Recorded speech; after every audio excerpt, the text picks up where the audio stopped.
parts of an organization. So if companies aren't weird, they go out of business. But if you aren't providing a unique skill set that's being used in new ways across your organization, I'm here to tell you you're not uniquely valuable.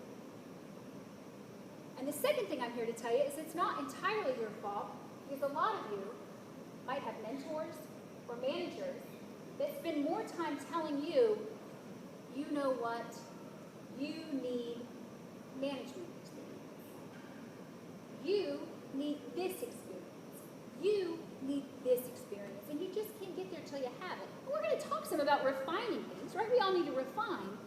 But if it's not your core, and then all you're supposed to do is spend your time working on stuff you're never really going to be good at, then how are you ever going to have passion? How is anyone ever going to know your intimate self? And how are we ever going to get healthcare to change? Victims of inertia, right? Xerox, Firestone, Kodak, Laura Ashley. I almost forgot that one existed. The limited new one. The problem is not an inability to take action. It's way down here. What happens to companies is market leaders simply accelerate when they're having trouble, right? They accelerate all their tried and true activities. So they take you, they work you harder, they work you faster, and they do all the things that they've ever done wrong, and they just do them faster. So they go bankrupt faster. But what happens here? We get into routines, right? If someone ever tells me this is just the way we do it, you see my mouth turns up, I get so mad, right? We don't do it because it's the way it's always done, but some of our companies have a long history.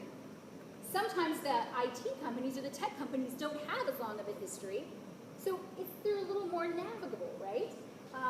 Processes, I love processes, but only for the right reason, only if they're updated a lot. Relationships, right? Ties to employees, values.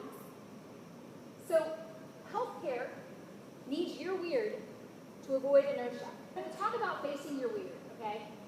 And this part is hard. It's really hard. And I would venture to say sometimes it's harder for women than it is for men. Maybe, maybe not. But so for this part, I want the men to listen, but I want the women to really start thinking, what are the weirdest things about you? The good, the bad, the ugly.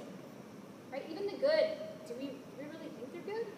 Because we've always kind of been told they're weird, right? What have people told you about since you were small? What nicknames can you not escape?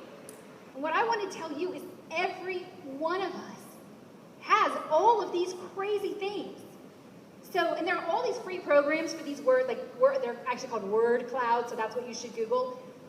I think one of the easiest ways to do it, especially until it's hilarious, is to put it in a word cloud first. I liked mine in a nice feminine woman who's always skinny, because it just looks cool, and all of a sudden you can step back from it, right? And you can say, that right there, that might actually be somebody that somebody would want to hire. That might be someone that's perfect for this. But when we sit here and we're ashamed of everything on here, and all we do is practice everything that's not on our weird cloud, no one ever gets to know us intimately. And you've got to talk about this stuff. At some point, you have to learn to talk about it. And it is scary, and it's uncomfortable. It's the stuff that's in your weird cloud that you're darn good at.